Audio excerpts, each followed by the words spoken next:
주님을 사랑하는 경건한 그리스도인이 이 땅을 살아가는 동안 가장 바라는 것이 무엇이겠습니까?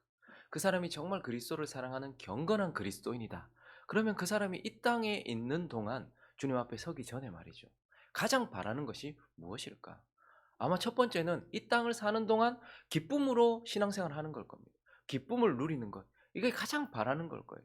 내게 주어진 시간이 얼마인지 모르지만 또 내가 어떤 일을 만나며 이제 앞으로 주님 앞에 설 때까지 어떤 상황을 만날지 모르겠지만 내가 그리스도를 사랑하는 경건한 성도라면 주님 앞에 설 때까지 이 땅에 있는 동안 기쁨으로 신앙생활하는 것, 기쁨을 누리는 것, 이것이 가장 바라는 것일 것이고, 또 하나는요, 그 사랑하는 주님이 보좌 우편에 계시지만 그러나 지금 이 땅에 있는 나의 삶 속에 임재하시는 것, 이 땅 가운데서도 하나님의 임재를 경험하는 것, 이 땅 가운데서도 그 하나님이 내게 평강의 하나님이요, 그 평강의 하나님을 내가 이 땅 가운데서도 누리는 것, 죽고 가서 만나는 게 아니고 이 땅 가운데서도 그 하나님을 누리는 것, 이게 가장 바라는 것 아니겠습니까? 우리는 빌립보서를 시작하면서 우리가 이 땅을 사는 동안 기쁨을 누리는 것과 관련된 메시지를 살펴보았어요. 어떻게 기뻐할 수 있는지, 감옥 같은 속에 있어도 힘들고 어려운 상황 가운데 있어도 어떻게 기뻐할 수 있는지를 빌립보서를 시작해서 하면서 보았다면, 이제 오늘 빌립보서를 마무리하면서는 어떻게 하나님의 임재를 누릴 수 있는지, 평강의 그 하나님이 나의 삶 속에 임재하는 것을 내가 어떻게 누릴 수 있는지에 관한 메시지를 살펴보려고 합니다. 사도 바울은 오늘 이 빌립보서 4장을 통하여서 하나님의 임재를 누리는 것에는 조건이 있다라고 말하고 있어요. 7절을 보시면 앞에 뭐라고 시작합니까? 그리하면 하나님의 평강이 너희를 지키실 것이다, 이렇게 말하고 있어요. 그러니까 조건이 있단 말입니다. 어떤 앞에 있는 조건이 있다라고 말하고 있어요. 9절도 보시면요, 너희는 내게 배우고 받고 듣고 본 바를 행하라. 뭐하면? 그리하면 평강의 하나님이 너희와 함께하지. 그러니 평강의 하나님이 우리와 함께하는 것, 우리가 그렇게 바라는데 이것은 조건이 있는 축복이요, 앞에 있는 명령에 순복할 때 주어지는 젖과 꿀이다라는 것을 우리는 보면서 이제 오늘 이 빌립보서를 마무리하면서 이 4장을 통하여서 우리가 그러면 어떻게 하면 하나님의 임재, 그분이 평강의 하나님으로 내 삶에 계시고 그 평강의 하나님의 임재를 내가 누릴 수 있는지, 그 하나님의 임재를 위한 조건들이 무엇인지 한 몇 가지를 살펴보려고 하는데, 그 첫 번째는 바로 관계입니다. 관계. 그런데 바른 관계에 있을 때 우리는 하나님의 임재를 이 땅 가운데서 깊이 누리게 된다라고 말하고 있어요. 4절과 5절을 한번 읽어볼까요? 시작. 주 안에서 항상 기뻐하라. 내가 다시 말하노니 기뻐하라. 너희 관용을 모든 사람에게 알게 하라. 주께서 가까우시니라. 이 명령은, 이 메시지는 바로 관계와 관련된 명령입니다. 주 안에서라고 말하면서 주님과의 관계, 그리고요, 모든 사람에게 관용을 보이라. 관용을 명령하면서 모든 사람과의 관계를 우리에게 말하면서 우리가 하나님의 임재를 누리는 첫 번째 조건, 만족시켜야 되고 순복해야 될 첫 번째 조건은 우리가 바른 관계 안에 있어야 된다라는 거예요. 그래서 지금 바울은요, 주 안에서만 얘기하는 게 아니에요. 모든 사람을 함께 얘기하면서 관계를 생각할 때면 언제나 수직적인 주님과의 관계와 수평적인 성도와 세상 사람들과의 관계, 이 모든 것, 인간과의 관계, 이 모든 두 방면을 다 중점적으로 생각을 해야 한다라고 우리에게 가르쳐 주고 있어요. 어떤 사람은 늘 수직적인 관계에만 애를 쓰는 사람들이 있습니다. 근데 어떤 사람들은 수직적인 관계는 신경도 쓰지 않은 채 수평적 관계, 인간과의 관계에만 애를 쓰면서 그렇게 살아가는 사람들이 있죠. 그런데 바울은 하나님의 임재를 누리려거든 주님과의 관계와 그리고 사람과의 관계, 모든 방면에서 옳아야 한다라고 우리에게 말하면서, 특별히 주님과의 관계는 어때야 된다고 말하고 있죠? 다시 보면 주 안에서 항상 뭐 하래요? 기뻐하라. 이 말은 뭐예요? 그 관계 속에서 내가 주님을 기뻐하고 있어야 된다는 거. 내가 그 주님을 사랑하고 있어야 된다는 거.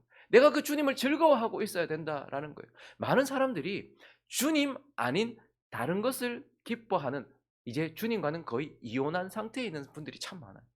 주님이 더 이상 내 기쁨이 아니에요.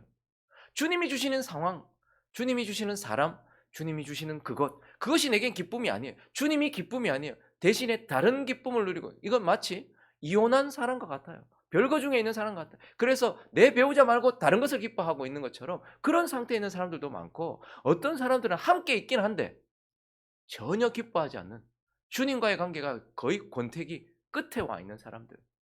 그래서 그냥 말하는 것도 싫고 그냥 어쩔 수 없으니 같이 있는 그냥 그런 관계에 있는 분들이 참 많아요. 근데 주님은 바른 관계라고 한다면 내가 지금 주님을 기뻐하고 있는 그러한 관계 속에 있어야 된다라고 말하고 있고 그리고 5절 다시 보시면 관용 않는 거란 말입니다. 그 사람이 잘해서가 아니고 받을 만해서가 아니라 모든 사람이 저기에 사람을 그냥 뭐 괜찮은 사람 이렇게 말하는 것이 아니고 모든 사람 그러니까 우리 주변에는 참 많은 종류의 사람들이 있습니다. 내게 유익을 주는 사람도 있고 또한 내게 어깨를 빌려주는 사람도 있고 그리고 내가 필요를 채워줘야 될 사람도 있고 그런데요 나를 괴롭게 하는 사람도 있고 좀 없었으면 좋겠는 사람들도 있어요. 그런데 하나님은 모든 사람을 어떻게 하래요? 관용으로 품으라라고 말하고 있어요. 많은 사람들이 사람을 품지 않습니다. 세상 나라나 하나님 나라나 지금 비슷하게 가죠. 교회 와도 옆에 누가 있는지 몰라요. 그래서 교회 오면 뭐부터 시킵니까 목사가? 옆 사람과 인사하겠습니다. 잘 오셨습니다. 관심이 없어요. 그리고 그 사람이 내게 좀 피해를 준다 싶으면 나는 끊어버리죠. 그래서 대부분의 사람들이 사람과의 관계를 단절하고 있습니다. 그리고 또 어떤 사람들은 받을 만한 사람만 받고 있죠. 그러니까 일부만 받고 있단 말이에요. 근데 하나님은 네가 이 땅 가운데서 하나님의 임재를 누리려거든 주님을 기뻐해라. 네가 지금 주님과 바른 관계에 있어야 된다. 그리고요 모든 사람을 관용해라. 그래야지 하나님의 임재를 누리게 될 것이다라고 말씀하고 있는 것입니다. 그리고 두 번째 우리에게 하나님께서 이 땅에서 임재를 누릴 수 있는 바울을 통해서 말씀해 주시는 두 번째는 바로 기도입니다. 그런데 바른 기도 이것이 두 번째 조건으로 우리에게 주어지고 있어요. 6절과 7절도 한번 읽어볼까요? 시작. 아무것도 염려하지 말고 다만 모든 일에 기도와 간구로 너희 구할 것을 감사함으로 하나님께 아뢰라. 그리하면 모든 지각에 뛰어난 하나님의 평강 그리스도 예수 안에서 너희 마음과 생각을 지키시리라. 하나님은 바울을 통해서 또 우리에게 말씀하십니다. 기도해야 된다라고 말해요. 그런데 우리가 6절 저 구절을 외우고는 있는데요. 6절을 다시 보시면 분명하게 말하고 있어요. 뒤에 하나님께 아뢰라. 내 영으로 하나님께 아뢰든 내 입술로 하나님께 아뢰든 우리는 실제로 아뢰야 돼요. 근데 많은 사람들이 그저 생각만 하고 있어요. 어떤 일에 대하여, 미래에 대하여, 그것에 대하여 이거 왜 하면 좋지? 이래야 되나? 저래야 되나? 생각만 하고 있어요. 그런데 생각하는 것과 기도하는 것은 정말로 다릅니다. 하나님이 우리의 생각을 아시죠. 그러나 하나님은 우리에게 아뢰라고 명령을 하고 계세요. 그러면서 바른 기도를 할 때에 정말로 실제로 하나님께 아뢰을 때에 하나님이 우리 가운데 임재하신다. 그래서 평강의 하나님의 평강이 그리스도 예수 안에서 너희 마음과 생각을 지키실 것이다라고 말씀하고 있어요. 그래서 이 바른 기도가 뭐죠? 6절을 다시 보시면 바른 기도가 뭐예요? 일단은 어떻게 기도하는 게 바른 기도입니까? 아무것도 염려하지 말고 기도하는 것이 바른 기도입니다. 그냥 몇 가지가 아니고 아무것도 염려하지 말고 기도하는 것. 그러니까 염려를 내려놓고 기도하는 것. 이것이 정말로 바른 기도라고 말하고 있어요. 염려는 언제 옵니까? 문제가 클 때 옵니까? 아니에요. 여러분들 마음속에 저와 여러분의 마음속에 염려가 딱 자리 잡으면 그때는 이게 그냥 하나님께서 우리에게 주시는 사인이다 생각하시면 돼요. 염려는 내 삶 속에서 내가 하나님과 거리가 멀어졌을 때 내가 내 삶 속에서 하나님을 배제했을 때 나타나는 현상이에요. 그래서 내가 지금 염려하고 내가 지금 하나님을 내 삶 속에서 밀어냈구나. 내가 그분을 고려하지 않고 있구나. 그런 상태에 나타나는 것이 염려입니다. 그래서 염려라는 것은 참 고마운 거예요. 왜냐하면 하나님과 우리의 거리를 나한테 가르쳐주는 신호등이거든요. 그리고 염려는 언제 옵니까? 하나님 옆에 있어도 그분을 신뢰하지 않을 때 와요. 나 하나님 계심을 압니다. 뭐 하나님 하시. 근데 실제로 내가 하나님을 신뢰하지 않을 때 염려가 내 마음속에 자리를 잡아. 그래서 내가 지금 하나님을 향한 믿음이 없구나. 이럴 이런 상황이 되었을 때 오는 거예요. 그리고 염려는요. 나를 자세하게 들여볼 때 와요. 내가 처한 상황을 살아가는데 이 상황과 지금 옆에 앞에 깡패가 있습니다. 막 무서운 깡패들이 막 있어요. 혹은 막 칼을 든 살인자들이 있어요. 근데 옆에 경찰이 있으면 염려할 필요가 있습니까? 없습니까? 총을 든 경찰이 있으면 염려할 필요가 있습니까? 없습니까? 없어요. 그런데 우리는 앞에 현실을 바라볼 때 왜 하노? 점점 늙어가고 돈벌이는 안 되고 아휴 몸에 병은 들고 사람들은 다 떠나가고 내 마음도 약해지고 왜 하노? 그렇게 바라보는데 옆에 누가 계심? 주님이 내 손을 잡고 계신다. 내가 손을 잡고 있는 게 아니고 주님이 내 손을 잡고 계신다는 거예요. 그런데 앞을 바라보면서 나를 중심으로 계속해서 바라볼 때 찾아오는 것이 바로 염려예요. 근데 하나님 뭐라고 말합니까? 기도할 때 염려 내려놓고 주를 보라라고 말하고 있어요. 그래서 바른 기도는 염려하지 않고 하나님께 아뢰는 것이 바른 기도고, 또 하나 6절을 다시 보시면 또 하나 조건이 걸려 있어요. 어떻게 하는 것이 바른 기도입니까? 감사함으로 아뢰는 것. 보통 기도는요. 무슨 문제가 생겼거나 어려움이 있거나 지금 뭐 어떤 상황이 발생했기 때문에 하잖아요. 감사는 언제 하죠? 보통은 우리가 해결되면 해요. 기도 응답 주시면 해요. 근데 하나님 뭐라고 말씀하시면 바른 기도는 감사와 함께 나가는 거라고 말해요. 아유 하나님께서 응답해 주셨으니 감사합니다. 이게 아니고 하나님 응답하실 것이기 때문에 감사함으로 기도하는 것. 그러니까 바뀌어야 돼요. 왜 우리는 아직 응답도 안 받았는데 감사해야 될까요? 반드시 응답하시기 때문이에요. 노라고 응답하시든 예스라고 응답하시든 기다리라고 응답하시든 더 좋은 것을 주시고 응답하시든지 간에 하나님은 이미 주신단 말입니다. 그래서 받고 난 이후에 감사하는 것이 아니고 기도와 감사는 같이 나가야 되는 거예요. 염려를 내려놓고 감사함으로 하나님께 아뢰는 바른 기도를 드릴 때에 우리는 하나님의 임재를 이 땅 가운데서 경험하게 된다라고 말씀하고 있는 것입니다. 그리고 또 이 땅 가운데서 하나님의 임재를 누릴 때 필요한 조건, 하나님께서 내거신 조건이 무엇이냐면 생각입니다. 세 번째는 바로 생각. 그런데 바른 생각이에요. 자, 8절을 한번 읽어볼까요? 8절 시작. 끝으로 형제들아 무엇에든지 오르며 무엇에든지 정결하며 무엇에든지 사랑받을 만하며 무엇에든지 칭찬받을 만하며 무슨 덕이 있든지 무슨 기림이 있든지 이것들을 뭐하라? 생각하라. 여러분 그래서 하나님의 임재를 누리는 가장 중요한 요소 중에 하나가 무엇이냐면 우리의 생각입니다. 생각하라라고 명령하고 있어요. 이거 원문을 좀 살려서 다시 우리가 조금 받아들이기 쉽게 번역을 하면 이렇습니다. 8절을 제가 다시 한번 번역해 볼게요. 형제들이여 이제 이 편지를 끝맺기 전에 한 가지 더 일러둘 말이 있습니다. 여러분의 생각을 참된 것과 선한 것과 어, 옳은 일에 단단히 메어 두십시오. 순수하고 사랑스러운 것을 생각하고 남의 아름답고 좋은 점을 보도록 노력하십시오. 하나님께 찬양과 기쁨을 드리는 일만을 생각하십시오. 이렇게 지금 번역을 합니다. 다시 한번 읽어드릴게요. 형제들이여 이제 이 편지를 끝맺기 전에 한 가지 더 일러둘 말이 있습니다. 여러분의 생각을 참된 것과 선한 것과 옳은 일에 단단히 메어 두십시오. 순수하고 사랑스러운 것들을 생각하고 남의 아름답고 좋은 점을 보도록 하십시오.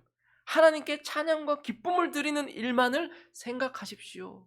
지금 바울은 너희 생각을 옳게 해야 된다라고 말하고 있어요. 여러분 살다 보면 순수한 것과 사랑스러운 것만 있습니까? 오히려 더럽고 추악한 것이 훨씬 많아요. 그리고 남의 아름답고 좋은 점보다는 악하고 나쁜 점이 훨씬 많아요. 그리고 하나님께 찬양할 일보다는 탄식할 일이 훨씬 많아요. 그런데 그는 말합니다. 참된 것을 생각하십시오. 선한 것을 생각하십시오. 옳은 것을 생각하십시오. 라고 말하면서 그는 너희 안에는 두 가지 길의 생각의 길이 있을 것이다. 두 가지 갈래의 생각의 길이 있을 것이다. 어떤 생각? 죄된 본성을 따라하는 생각, 육신을 따라하는 생각이 있을 것이다. 그래서 어떤 상황을 딱 볼 때요. 똑같은 것을 보는데 어떤 사람은 육신을 따라 생각을 해요. 죄된 본성을 따라서 생각을 해요. 근데 어떤 사람은요.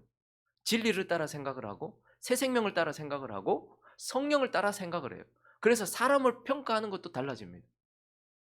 사람을 바라보는 것도 달라지고 상황을 바라보는 것도 달라진다는 거예요. 그래서 이 명령은 너희는 죄된 성품을 따라서, 죄된 옛사람을 따라서 생각하지 말아라. 육신을 따라서 생각하지 말아라. 성령을 따라서 생각하고 진리를 따라서 생각하고 예수님처럼 생각해라 라고 말하면서 부정적인 생각, 비판적인 생각, 비관적인 생각, 그것을 고치는 훈련을 해야 된다는 거예요. 그렇기 때문에 지금 뭘 명령하고 있냐 하면 묵상하는 법을 명령하는 거예요. 너희가 묵상하지 않으면 묵상당한다. 너희가 옳은 것을 생각하지 않으면 옳지 않은 것을 생각하도록 강요당한다라는 것. 그렇기 때문에 우리는 늘 선한 것과 참된 것과 옳은 것과 사랑스러운 것과 바른 것과 아름다운 것과 좋은 것들을 생각하도록 해야 돼요. 그런데 입부터 먼저 나와요. 비판부터 먼저 쏟아지죠. 비판부터 팍 쏟아지면서 이건 이래 저건 저래라고 하는, 근데 그런 사람들은 보면요, 그게 또 더 강조되고 그리고 더 강화돼요. 그래서 시간이 지나면 지날수록 비판적이었던 사람이 요만큼 비판적이었다면 10년이 지나고 20년이 지나고 30년이 지났는데도 생각이 훈련이 되지 않으면 비판적인 생각에 사람이 되어져 있어요. 문제는 뭐냐면 이 생각 때문에 사람들이 고통받고 주변이 고통받는 것도 있지만 가장 자기가 많이 고통을 받아요. 가장 많이 고통스럽단 말입니다. 그래서 바울을 통하여 하나님은 우리에게 생각을 훈련해라. 바른 생각을 해야 된다. 그때에 하나님의 임재를 너희가, 와, 하나님의 임재를 내가 어떻게 생각하느냐에 따라서 그렇다라고 말하고 있어요. 그리고 마지막 한 가지만 더 살펴볼까요? 네 번째는 바로 행위예요. 행위. 삶, 생활. 근데 바른 생활을 해야 된다라고 말하고 있어요. 자, 9절 한번 볼까요? 9절 시작. 너희는 내게 배우고 받고 듣고 본바를 행하라. 그리하면 평강의 하나님이 너희와 함께, 우리 그리하면이라는 말을 빼버리면 안 됩니다. 너희는 내게 배우고 받고 듣고 본바를 행하라. 평강의 하나님이 너희와 함께 하시리라. 뭐 이런 식으로 생각을 하면 안 돼요. 반드시 그리하면이라는 앞에 것을 충족시킬 때에 뒤에 젖과 꿀을 누리게 된다라는 것. 그런데 하나님은 사도 바울을 통해서 우리가 뭐라 행해야 된다라는 것. 우리 듣는 건 참 많이 하거든요. 근데 듣는 것도 사실 안 되시는 분들이 많아요. 안 들려요. 하나님의 말씀이 안 들리고. 근데 어떤 분들은 한쪽 귀로 듣고 한쪽 귀로 흘러가 버리고. 그런데 듣는 것도 중요해요. 행하는 것, 아는 것도 중요해요. 행하는 것이 정말로 중요하다라고 우리에게 말하면서 너희가 언제 하나님의 임재를 누리냐 하면 가만히 앉아서 하나님을 묵상하고 있을 때가 아니라 삶 속에서 누린다는 것. 너희가 움직일 때 누린다는 것. 여러분 자전거를 배웠습니다. 언제 시원한 바람을, 강변을 달릴 때 그 시원한 바람을 누릴 수 있습니까? 페달을 밟을 때 누릴 수 있는 거예요. 그러므로 하나님 우리에게 말씀하십니다. 행해라. 그래야지 하나님의 임재를 누린다. 라고 말하면서 단순히 행함만 말하는 것이 아니에요. 9절에 뭐라고 말하죠? 다시 보시면 반드시 사도 바울은 이렇게 말해요. 내게 배우고 받고 듣고 본 바를 행하라는 것. 하나님의 임재를 누리지 못하는 많은 사람들 가운데 하나는 행하는데 바르게 행하지 않아요. 지금 사도의 명령은 결국 성경이 되어서 우리에게 왔습니다. 하나님의 말씀이 되어서. 그러니까 지금 바울은 자기의 인간적인 개인의 어떤 상황을 내 말을 들으라는 말이 아니고 사도로서의 권위로 하나님의 말씀을 전했던 사람으로서 하나님이 말씀하신 대로 배우고, 일단 배운다라는 것은 내게 익힐 때까지 그 시간이 걸리는 거예요. 배운다는 것은 내게 되어야 되는 거예요. 배우고 받았다라는 것도 그냥 손에 있는, 그냥 살짝 만져본 것이 아니고 가지고 있는 걸 말하는 거예요.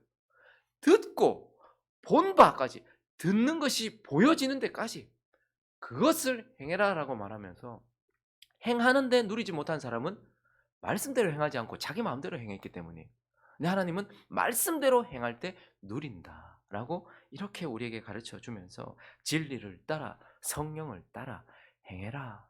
그때 하나님의 임재를 누리게 될 것이다라고 말씀해 주고 있는 것입니다. 말씀을 정리하겠습니다. 여러분 우리는 빌립보서를 마무리하면서요, 저는 가장 큰 위로를 받습니다. 왜 그럴까요?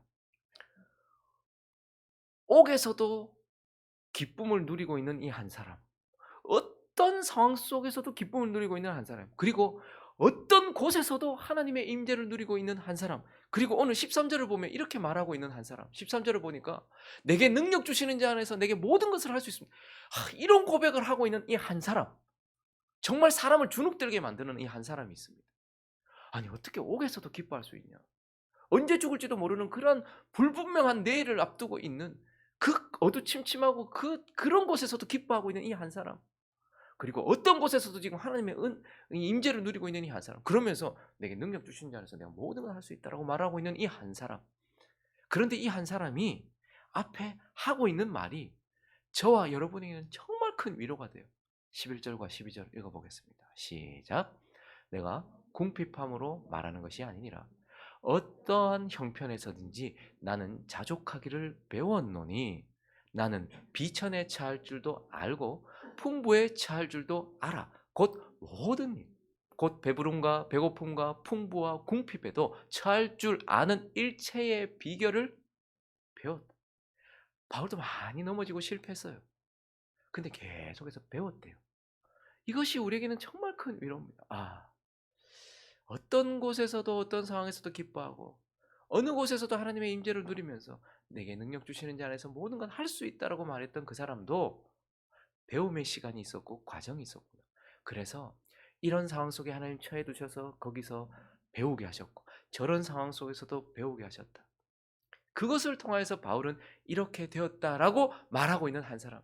그래서 교만한 사람이 아니라 정말로 겸손한 한 사람을 바라보기 때문에 우리는 큰 위로를 받는 것입니다. 이제 2023년이 진짜 며칠 안 남았어요. 우리를 위하여 이 땅에 오셨던 예수 그리스도를, 그리고 우리를 위하여 우리 안에 나신 예수 그리스도를 기념하고 이제 우리는 정말 며칠 남지 않은 시간을 이제 남겨두고 있습니다. 우리의 마음속에 우리가 배워야 할 것은 무엇인가? 2024년도의 목표는 무엇이어야 하는가?